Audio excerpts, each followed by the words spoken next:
Hey there, my gorgeous design divas. How are you, peeps? You're looking good. It's so good to be here with you, as always, on Tuesday at 4 p.m. Eastern on Instagram. And hey there to you, my gorgeous peeps on Facebook. It's so good to be here with you lovelies as well. Every Tuesday, 4 p.m. Eastern, we stop what we're doing here at our luxury interior design company. I'm Donna Hoffman. They call me the interior design advocate because I advocate on behalf of design lovers, professional designers. I'm coaching them through amazing business transformations. And for our design lovers who are working on their own home, the peeps I call lovingly my design divas. You guys are being inspired by our online courses, all about how to help you to up-level your design results. I love being here for you on Tuesdays. We stop what we're doing in our design studio so that I can come out and talk to you about something that's on your mind, something that's in your heart around design. And sometimes we talk about something that's a little bit more for our professional designers. Sometimes we talk about things that's more for our design lovers. So today we're talking about your burning accessory questions. Now I'm talking about home accessories, not that fabulous Gucci belt that you want or something. Accessories are a power tool, and whether you're a designer professional or whether you are a design lover, feel free to input a question if you have a burning accessory question. As I'm waiting for those to come in, let me just tell you this about accessories. First of all, COVID, as you know, has pushed pricing up and because of supply chain disruptions. Well, accessories have really gotten hit hard with COVID-driven shortages, back orders, discontinues, and also price increases. Because shipping costs have gone up, you know, with these small items, you still get hit on weight as well as cubic feet when you're shipping things. A lot of these accessories are coming in from overseas.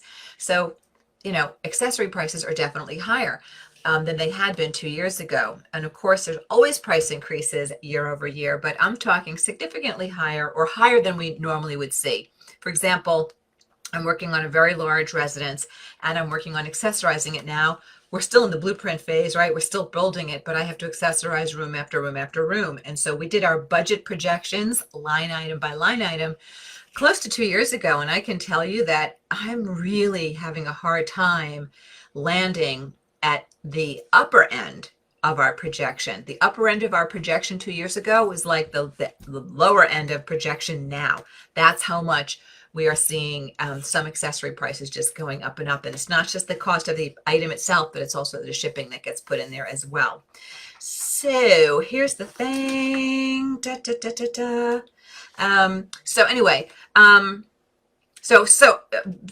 pricing and shortages are an issue, right?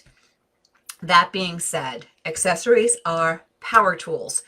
It's never about the single item. That's the whole thing that people don't understand. It's about the collection of items. So for example, I'm working on a living room right now where I've designed a bookcase as a niche that the sofa will sit in the center of it, and there's, you know, cabinetry that wraps around with some open shelving on either side.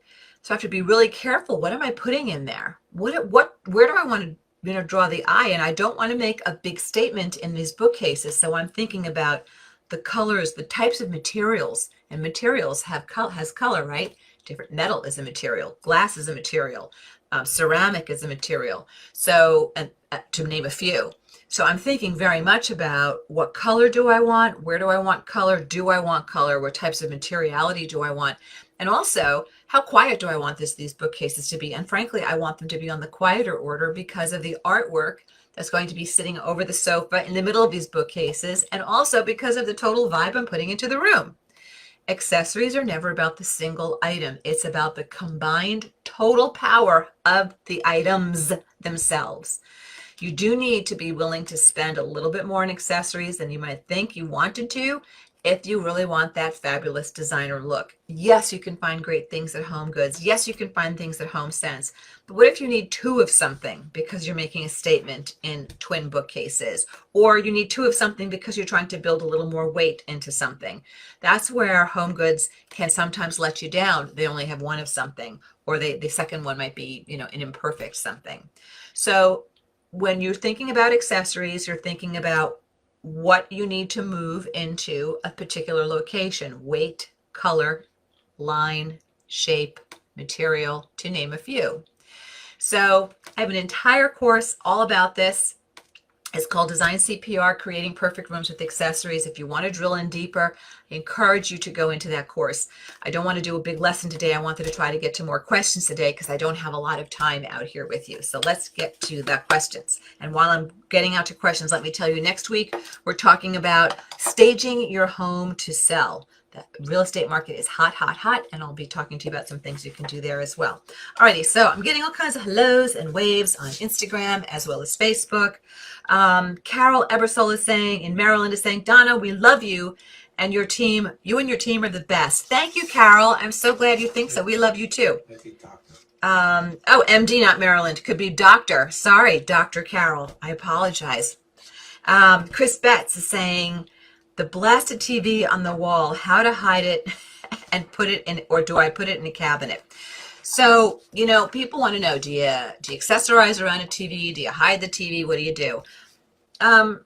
You know, TVs are just part of the 21st century in which we live. I don't think you should really worry about hiding them. That's me. I used to be a purist. I was like, hide it. I don't want to see it. But I've really come around on electronics. So can you hide it behind cabinetry? Yes, you can. Here's the downside of doing that. If you put a lot of money into that cabinetry and, you know, eventually you decide that you want to change the size of your TV, you're kind of hemmed in to what you've built into that cabinetry. So that is a downside. And yes, there are people who will do the mirror overlay and so on and so forth. The biggest thing for me is that when a TV is above a fireplace, you want to be really careful about how much accessorization you do, unless it's a very deep mantle with a lot of expansive space on either side. And then you can do a little something on one side or the other, but you really want to be real simple around that TV so you're not drawing even more attention to it. Okay, so that's what, I don't know, Chris, if that's what your question was, but if you have a follow-up, pop it in there, baby. Okay, Carol is saying, I love seeing you on Tuesdays. I love seeing you back, Carol. That's good. Cindy Merriman is saying hello from New York. Kristen Tucker Streeper is saying, I downsize and have a lot of items. I downsize and have a lot of items to accessorize with, but I'm having a hard time deciding what to use and what looks best. Oh, Kristen, this is such a good question. Any ideas on how to do this without overdoing? Yes, yes, and yes. And Kristen, because I love you, I'm going to tell you what I think and what I think you want to hear. What I think you might want to hear is like, use anything and everything that you can. But even though you are paring down, and Kristen isn't going to need everything that she already owns, Kristen, you need to be brutal about condition. Is it in good condition? If not, out it goes. Style. Has your style changed? Color. Have your colors changed? I mentioned earlier this very large residence I'm working on accessorizing right now. We're still building it. But the idea is that by the time our clients get the keys, we come in, load absolutely everything in, from rugs to furniture right down to the accessories. So it's Pinterest beautiful by the time we're done after, you know, multiple week load in. Well, our client has a lot of accessories and she's upsizing. So her original thought was, I'm not going to have enough. Well, here's the story. Not only doesn't she have enough, but a lot of what she has is the wrong color, size, meaning proportion, or material or style for where the residence is going now, where her new residence is going. So Kristen, really, you're going to need to be very clear with yourself, as if you've never seen that accessory before. Would you buy it again for where you're moving? Okay. If the answer is no, find it a new home. You know, maybe a resale shop. You know, we've got a wonderful resale shop near us that benefits a homeless nonprofit helping to end homelessness. And, you know, or is there, I don't know, some college co-ed that could use your things, whatever. You really want to ask yourself, would I buy this again? Would I put money into this again? If the answer is no, get rid of it. I'll always think about something I was taught in design school, and a teacher said, nothing is better in a space than something bad. Nothing is better in a space than something bad. Now, if you don't know how to edit and create a collected look and how to really style things out well, if that's what you're asking me instead, I apologize. I don't know if your name isn't familiar to me. You might be one of my thousands of students that have taken my online courses. But if you haven't taken Design CPR, Creating Perfect Rooms with Accessories, this could be a perfect place for you to invest in your design knowledge and skill set. Because in that online course, I show you what you need, what you don't need, and how you put together different materials to create a certain effect. So this should be able to help you very quickly and easily to edit and see what you have that you can reuse and what you can't. Okay, hopefully that answers it. If you have a more specific question, please feel free to pop it in there.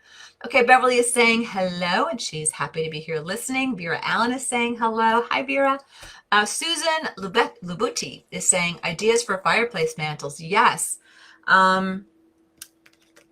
You know how I always say that these are fireside chats, that this is not like a visual lesson. I get very visual in my online courses, like Design CPR, Creating Perfect Rooms with Accessories. And in that I have a whole lesson just on fireplace mantles. And it's very visual. So I'm going to try to recap it for you super fast without being visual. But basically with fireplace mantles, you can either go symmetrical or asymmetrical. Either one works. With fireplace mantles, you can have artwork or mirror above as a center point to hold the piece, okay? Some people don't like mirrors above fireplaces. They're very concerned about what they're reflecting, but let me tell you, the French invented the mirror over the fireplace because of the luminosity. I say go for it. The arbiters of taste and beauty in interior design. A lot of it has big roots in France. So, so you can think in terms of symmetry. And you just have to be really careful on proportion. You want to make sure that things aren't hanging off that mantle. So here's where it gets complicated, guys. If you have a shallow mantle, like a 6-inch, the taller the accessory, the wider it starts to get, right? So if you want to get a little bit of height in things, you're sometimes really limited because as things grow in height, they grow in girth also. And even with bookcases, that's something I was struggling with earlier today, working on this one particular bookcase. So hopefully that gets you started. And if you want more, by all means, you should definitely check out Design CPR. And Sharon Rudd Styles on Instagram is saying, check out Mantle in a Box. Yes. So we have a newsletter that we send out every month. And you know how there are these curated services, like you can get a box of cosmetics or a box of, Stitch Fix, a box of fashion. We thought it would be fun to do a mantle in a box for you. Sometimes we do a coffee table in a box. But rather than sending you items that might be completely wrong for your style or your home design, we do a mantle in a box, so it's an electronic thing in our newsletter. And if something appeals to you, the way we have something set up, we give you a little lesson and like how to arrange it, little instruction I said today, and how to arrange it, as well as links so you could find things. So you can check that out too. And if you're not on our mailing list, you should contact, who should you contact? We should contact customer service at The Interior Design Advocate. Customer service at The Interior Design Advocate, and ask to get on our newsletter list. It's a fun little TLC love note from me every month and my team. Alrighty, so Kathleen Holmes Hannum, and by the way, Susan, if you need a follow-up question, pop it in, babes. Kathleen, I have a mirror over a console in my foyer. That just moved. Can I also put a mirror or a grouping of mirrors in an adjacent dining room? It would be very visible on the two walls. I'd like to see that, Kathleen. I'd like to see a picture before I sign off on that, Kathleen. I don't know if you're still in my VIP, like wine and design VIP lounge where we design once a month online. That would be something for one of my students in that online design group, where I just like to look at your pictures to see what you're doing and help you design that way. Because it'll either be good or terrible. I'd like to see it to be able to weigh in, but my knee-jerk reaction is not my favorite move, but it might be okay. So that's very vague, but you know how I say in my description, happy to answer your question unless I need to see a picture to answer you well? Kathleen, I need a picture to answer you well. Alrighty. Val Turney is saying, I realize this is off topic, but I'm desperate for your wisdom. Val, I'm going to stay on topic, honey, because I've got a short window of time here, and I've got people sending in questions. So I'm sorry. What was that? What? Put it in the if you're Val, you're in our private group, right? You're one of our students, I believe. So by all means, our courses have private Facebook groups attached to them. Load those questions in there so we can answer you there. Alrighty. Okie dokie. Kristen's saying, thank you, helpful. Great. And Val is saying she loves the window treatment behind me. Really? Is the window treatment behind me? Oh, that window treatment. Yes. Oh, thank you. I'm glad. I love it too. A little bit of purple. Alrighty. So I'm being asked, this is good. Do accessories have to do something, or are they just a bunch of stuff? This is by JB109. Yeah, they do something. Some people will say, does an accessory have to be a box, to hold something, or a coaster? Yeah, those are purposeful, functional accessories. But guys, your accessories are exerting an influence on you, on your room right now. On you. They're influencing your eye and the way you are perceiving the space around you. So get rid of this idea that accessories are dust catchers, that they don't serve a purpose. Now, yes, depending upon your design style, if you are doing uber modern, reductionist, minimalist, you're not going to be very heavily accessorized. That is correct in one of those, in that type of environment. If you're in a transitional environment, you're going to have more accessories than you would in an uber modern, minimalist sort of approach. So your accessories do something. So the idea that they're not functional is incorrect. They function. They absolutely exert an influence. In fact, I joke with my clients, you spend all this money on furniture, and on delivery day, when you see your furniture come in, you're going to be really excited. And then you're going to look around the room and say, it feels kind of cold and empty and unfinished in here. Yeah, until the accessories are in, accessories and window treatments, spaces don't look done. It's like a half-baked cake. You pull out that banana bread after 15 minutes, maybe the top is browning, but the inside is all runny. Can't cut it yet. So there it is. Carol Ebersol is saying, I love your philanthropy mindset to help the less fortunate.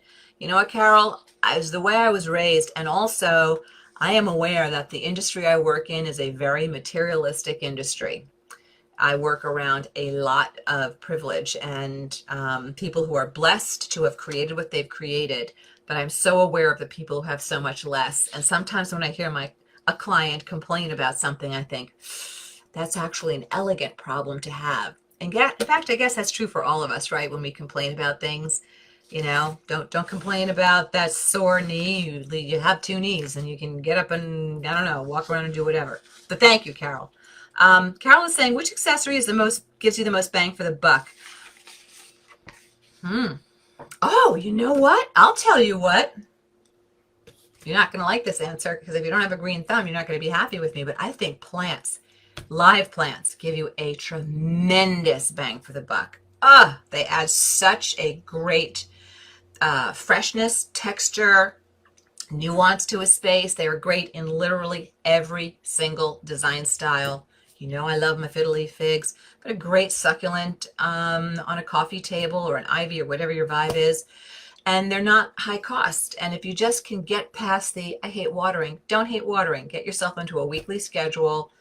You throw your laundry in, you water your plants. Just kind of link it that way. I think that's a huge bang for the buck accessory. I think orchids, live orchids, let it bloom for 6-8 weeks, one couple ice cubes a week, keep it alive. When it stops blooming, boo, out it goes. Or sometimes I'll just return them to my florist and say, here, if you can get this thing to bloom again, go sell it to somebody else. So I think that that's a really good big bang for the buck. And also one more accessory that I think is a really good accessory, a big bowl, and or a big bowl, a footed bowl. I think those are great because you can layer and stack on them. I also think that decorative boxes are terrific because you can layer on top of them or with them. Don't overlook coffee table books. Those are great. Those aren't big bang for the bucks things. I like the other things I named better. All right, Carol, so hopefully that helps you. Kristen is saying thank you. Val is saying, by the way, oh, I already said that. Okay, good. So I think I got to everybody. Yay. All right, listen, guys, I have to scooch because I've got an appointment and I've got a little more work to do before I go to that appointment. Oh, Sandra is saying, I think of accessories in a room somewhat similar to accessorizing an outfit. That is correct. Less is best, right? You don't want to overdo. You don't want to over design. Zoe Pilates just joined from England. Zoe, I miss you so much.